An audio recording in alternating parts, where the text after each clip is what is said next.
Hello नमस्कार। आशा करता हूँ सेकंड पारी में जो आपका फर्स्ट लेवल का एग्ज़ाम हुआ बहुत अच्छा हुआ होगा।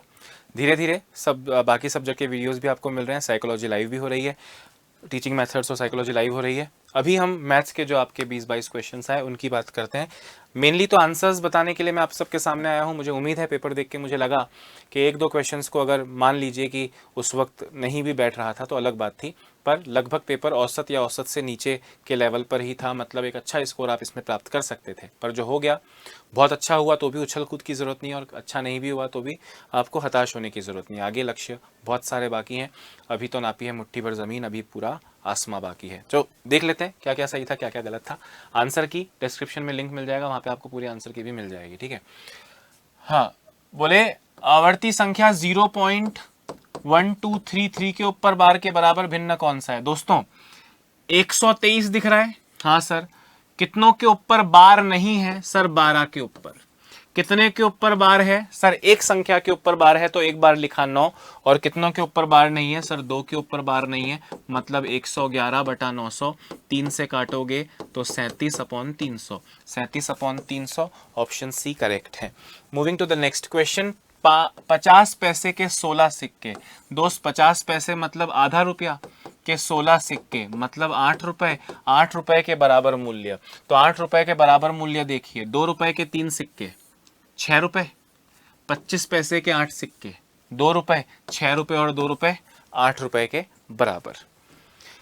बोले निम्न संख्याओं को अवरोही क्रम, अवरोही क्रम मतलब बड़े से छोटे क्रम में सजाइए। हमने कहा ठीक है, देखिए जरा। 2/7 था, 3/13 था, 5/6 था। इनके आगे एक एक जीरो लगा लो ताकि संख्याएं बड़ी हो जाए। अब 7 से काटो, 7 दूनी 14 पॉइंट, 7 अट्ठे 56, 13 दूनी 26, 13 तिया 39, 6 से गया तो 6 अट्ठे 48.33।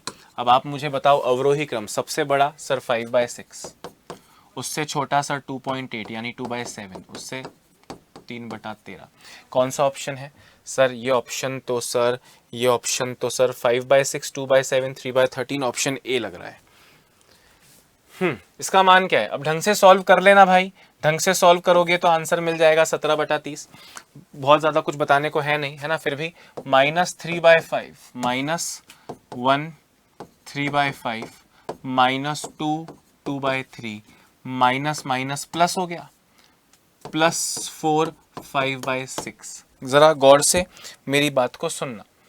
माइनस माइनस वाले जोड़ लूँ तो 1 और 2 3, और ये +4 अलग है। अब माइनस में तो क्या क्या है सर? माइनस में है 3/5 और 2/3, 3/5 और 2/3, और प्लस में है सर 5/6। अच्छा देखिए, 3 तिया 9 +10 19/15, ये तो आया नेगेटिव में, और प्लस में है 5/6, ये आया +1। अब ध्यान से सुने। 15 × 5 75, 75 -6 × 19 114 बटा 6 × 15 90। इससे आपको मिलेगा 25 और 14 -39/90। 3 से काटोगे तो -13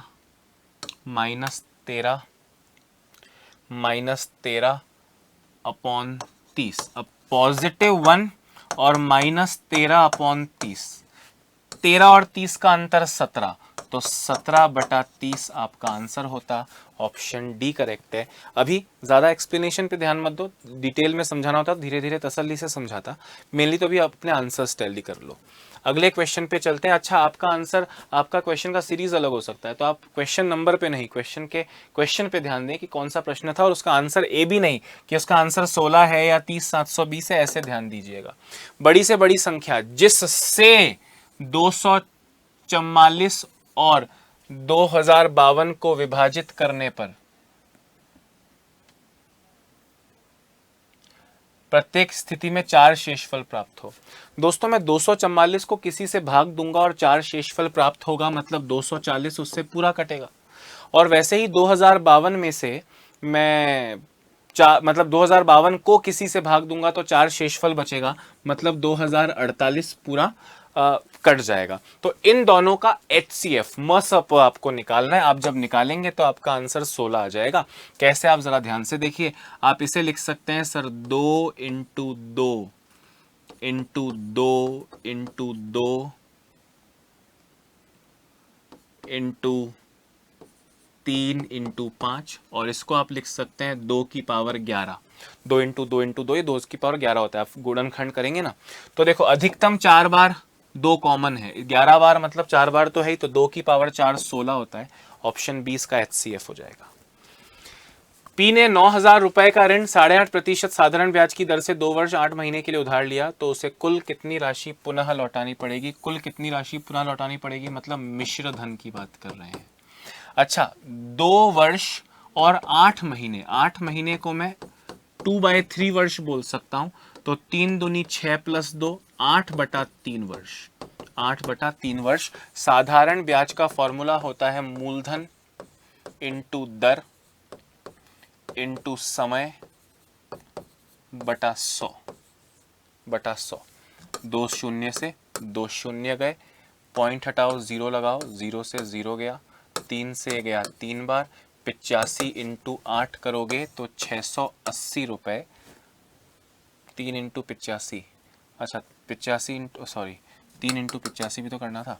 हाँ, तो 3 इंटू 85 कर दो कि 240, 255 इंटू 8 करोगे तो 5 अट्ठे 40, 8 पंजे 44, 4 हासिल 16 20, 2040 तो ब्याज है। आपसे मिश्र धन पूछा है। मिश्र धन मतलब मूलधन प्लस ब्याज, तो आपका आंसर आएगा 11,040। ऑप्शन सी करेक्ट है। एक 22 सेंटीमीटर 4 सेंटीमीटर के आयताकार कागज को मोड़कर, दोस्तों 22 सेंटीमीटर और 4 सेंटीमीटर, ये 4 सेंटीमीटर कर देता हूँ और ये 22 सेंटीमीटर कर देता हूँ। इसको आप मोड़ के 4 सेंटीमीटर ऊंचाई का बेलन बनाओगे। इस कागज से ही बेलन बनाओगे तो कागज ही रहेगा। बोले उसका वक्र पृष्ठ क्या होगा? अरे वही तो होगा जो इस कागज का था। कागज तो आयत है, तो 22 इंटू 4 88 आपका आंसर होगा। Option C correct. Option B 88 centimetre square correct है। दिए गए चित्रों में रेखाएं ये हैं। आपसे कह रहे हैं कि देखो ये लाइन जो OE है, ये जो OE है और जो OF है, ये इसका समद्विभाजक ये है और इसका समद्विभाजक ये है। हमने कहा ठीक है, समद्विभाजक मतलब बराबर बराबर, तो ये 25 है तो ये भी 25 होगा, ये 50 है तो ये पूरा भी 50 होगा। शीर्ष अभिमुख कोण 50 होगा, 25 25 50, तो ये भी 50। अब टोटल एक बिंदु पे जो एंगल बनते हैं वो 360 डिग्री के होते हैं। 360 डिग्री में से 50 50 100 गया, 50 50 100 गया, तो बचा कितना? 260। 260 में ऊपर नीचे बराबर बराबर करोगे तो 130 और 130 आएगा। ये पूरा 130, तो उसका आधा ये भी 65, उसका आधा ये भी 65। COF पूछा, यानी COF, तो ये 65 डिग्री। ऑप्शन बी करेक्ट है। एक वर्गाकार मैदान का क्षेत्रफल, दोस्तों वर्गाकार स्क्वायर, जिसका क्षेत्रफल A² होता है, वो 6400 है। एक व्यक्ति द्वारा इस मैदान की परिमिति पर 5 चक्कर लगाने पर तय दूरी क्या होगी? तो यहां से A आएगा 80 मीटर। तो परिमाप कितना होगा? सर परिमाप 4 इंटू भुजा होता है, यानी 4 इंटू 80 320 होगा। तो 5 चक्कर लगाऊंगा, एक चक्कर का मतलब परिमाप, तो 5 चक्कर का मतलब sir 1600 metre. 1600 metre, 1600 metre, 1600 metre, 1600 metre. यहाँ पे एक 0 और ऑप्शन में शायद 1.6 किलोमीटर होना चाहिए ये ऑप्शन, ठीक है। 1600 मीटर का मतलब क्या है? 1600 मीटर का मतलब 1000 मीटर से डिवाइड कर दोगे तो 1.6 किलोमीटर आंसर आ जाएगा। आपके ऑप्शन में भी किलोमीटर था, तो 1.6 किलोमीटर आपका करेक्ट आंसर है। 1.6 किलोमीटर आपको क्वेश्चन वहां सही मिला था, मैंने गलती से यहाँ गलत लिख दिया था, तो 1.6 किलोमीटर करेक्ट है। अच्छा, 2m into 1.5m into 1m नाप के पानी की टैंक को एक नल द्वारा 20 लीटर प्रति मिनट की गति से भरने में लगा समय। दोस्तों ध्यान से सुनना, 2 मीटर आयतन की वैल्यू कितनी है सर? आयतन होता है लंबाई इंटू चौड़ाई इंटू ऊंचाई, 2 into 1.5, 3 into 1, 3 metre cube. 3 metre cube. प्यारे दोस्तों 1 मीटर क्यूब में 1000 लीटर आता है, तो 3 मीटर क्यूब में 3000 लीटर आएगा, और आपको 20 लीटर प्रति मिनट से भरना है, 20 लीटर प्रति मिनट से भरना है, तो 0 से गया 0, आंसर आया 150 मिनट।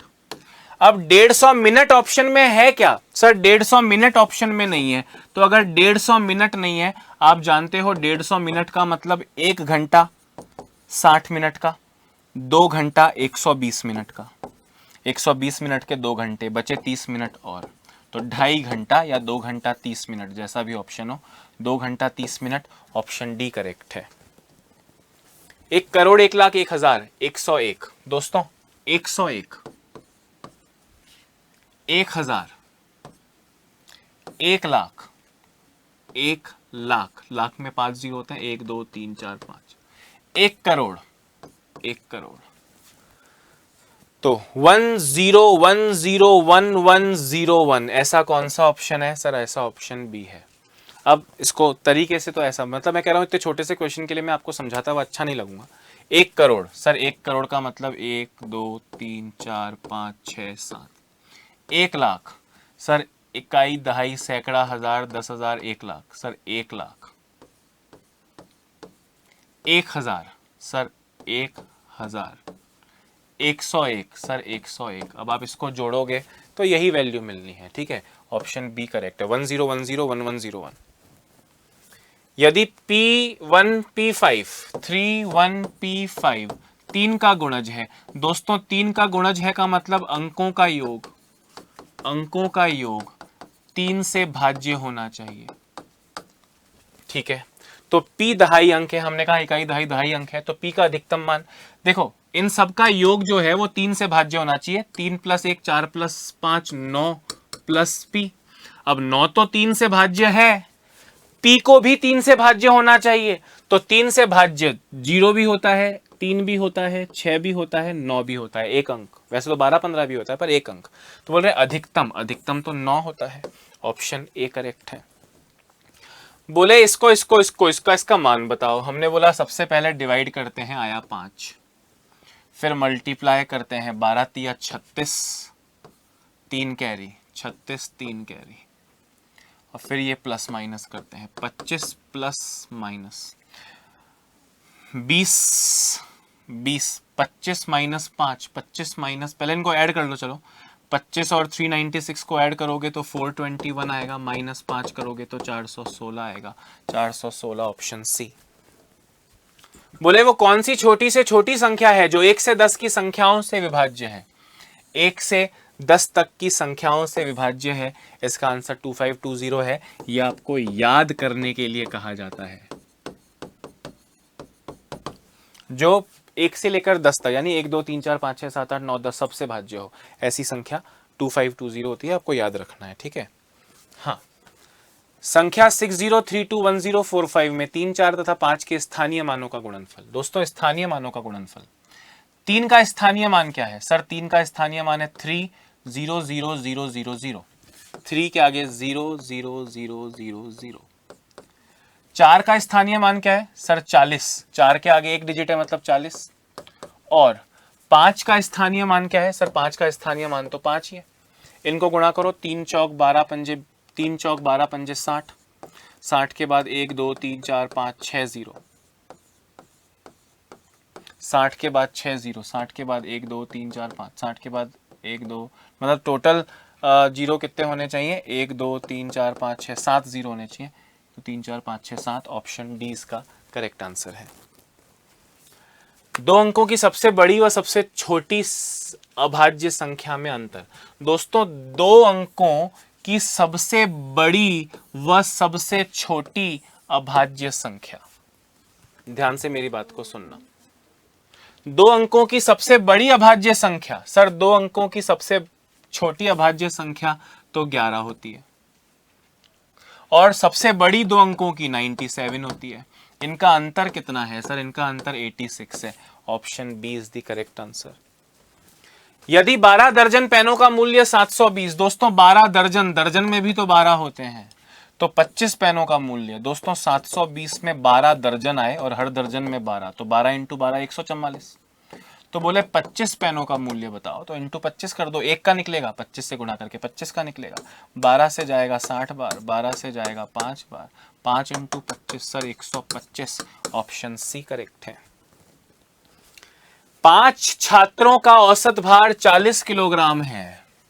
यदि उनमें से एक छात्र जिसका भार 50 किलोग्राम है छोड़ देता है तो शेष बचे छात्रों का औसत भार। दोस्तों सुनना, 5 लोगों का औसत 40 था यानी 200 था, उसमें से 50 वाला चला गया तो 150 बचा, एक बच्चा चला गया 4 बचा, 150 लोगों का 150 है 4 लोगों का टोटल, तो योग बटा संख्या सर 37.5 एवरेज आएगा। ऑप्शन बी करेक्ट है, शेष का औसत भार।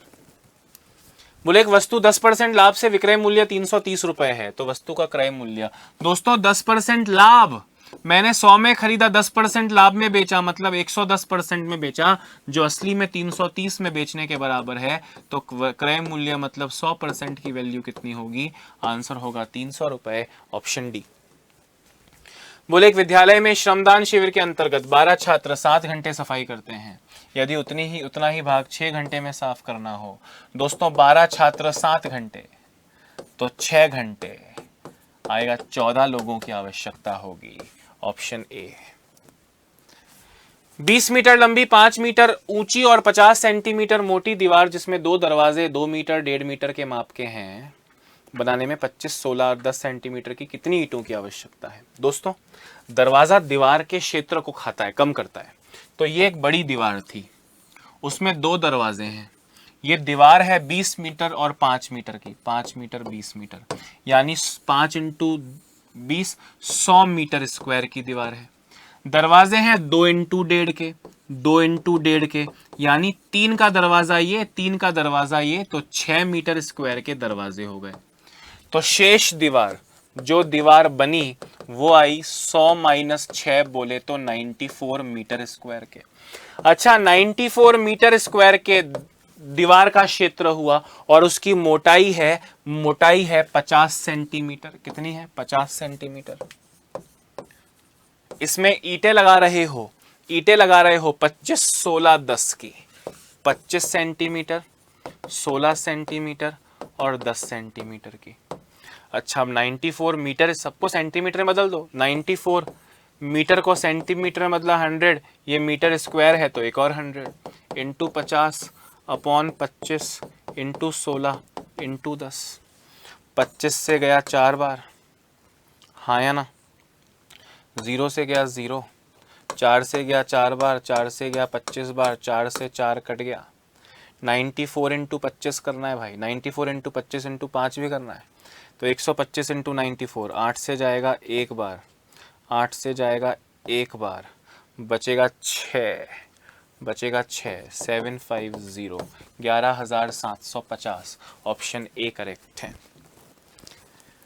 हाँ PQR बताना है आपको, ये वाला एंगल बताना है, ये वाला एंगल 100 डिग्री है, ये वाला 140 है। मेरे दोस्त इसको बढ़ा रहा हूं, ये 140 तो ये भी 140। देखो बड़ा करके दिखाता हूं, ये ऐसे बनाया हुआ है, ठीक है। आपसे बोला ये 140 है, मैंने बोला तो ये भी 140 है, तो ये अंदर वाला तो 40 ही होगा क्योंकि स्ट्रेट लाइन पे एंगल 180 का टोटल होता है। अच्छा ये 100 है, ये क्या है 100 है, तो ये कितना होगा सर? ये 80 होगा। अब आपको ये वाला बताना है, ये 100 था तो अंदर वाला 80 होगा, स्ट्रेट होता है। अब एक त्रिभुज है जिसमें ये 80 डिग्री है, ये 40 डिग्री है, तो ये कितना होगा सर? 180 माइनस 80 प्लस 40 यानी 60 डिग्री होगा। ऑप्शन बी करेक्ट है। बोले 9 का प्रदर्शित करने वाली संख्या, दोस्तों 9 मतलब 1 2 3 4 5 6 7 8 9, ऐसा कौन सा ऑप्शन है सर? ऐसा सी ऑप्शन है। एक व्यक्ति का मासिक वेतन 24,000 रुपए है, उसके शिक्षा पर किए गए व्यय को पाई चार्ट पर दर्शाने वाले त्रिज्याखंड का केंद्रीय माप 60 डिग्री का है, तो उसका शिक्षा पर व्यय दोस्तों 24,000 बोल रहे हैं उसमें बहुत सारे अलग अलग तरह के खर्चे किए, उसमें ये 60 डिग्री का एंगल बन रहा है शिक्षा पर किए गए व्यय का, तो शिक्षा पर उसका कितना व्यय था? मैंने बोला 60 डिग्री, 60 डिग्री मतलब 360 में से 60 से जाएगा 6 बार, 6 से जाएगा 4 बार, 4000। ऑप्शन ए करेक्ट है। तो ये आपने देखा एवरेज। एक आधा क्वेश्चन थोड़ा सा आप सोच सकते हैं टाइम कंज्यूमिंग था, बाकी एवरेज क्वेश्चंस थे, बहुत आसानी से करने योग्य क्वेश्चन थे। खैर जैसा भी हुआ आपने मैच कर लिए होंगे अपने आंसर्स। टेलीग्राम लिंक भी आपको दिया हुआ है डिस्क्रिप्शन में, आप वहाँ से इजीली देख सकते हैं पूरी आंसर की, बाकी सब्जेक्ट्स की भी, और वीडियोस भी धीरे धीरे डल रहे हैं और डल गए होंगे। तो आप लोग चेक कीजिए कैसा किया कैसा नहीं, और अपने अगले लक्ष्य पर तुरंत सुबह से ही लग पड़िए, टाइम वेस्ट किए बिना, ठीक है? क्योंकि बहुत अभी ये एक एग्जाम था आपका, अच्छा या बुरा जैसा भी हुआ, पर आगे बहुत कुछ बाकी है। कट ऑफ्स के बारे में कयास लगा रहे हैं लोग, ये सब पे आप ध्यान मत दीजिए। रिजल्ट आएगा जब भी, तभी पता चलेगा आपका सिलेक्शन हुआ या नहीं हुआ है। तो तब तक लगातार पढ़ते रहिए, नेक्स्ट टारगेट सेट कीजिए सोचकर आज रात को, और सुबह से उसके लिए प्रयत्न करना स्टार्ट कर दीजिए। उत्कर्ष आपके हर प्रयत्न में आपके साथ खड़ा था, खड़ा है और खड़ा रहेगा, इस वचन के साथ अभी के लिए इतना ही। खुश रहिए, स्वस्थ रहिए, लगातार पढ़ते रहिए। नमस्कार।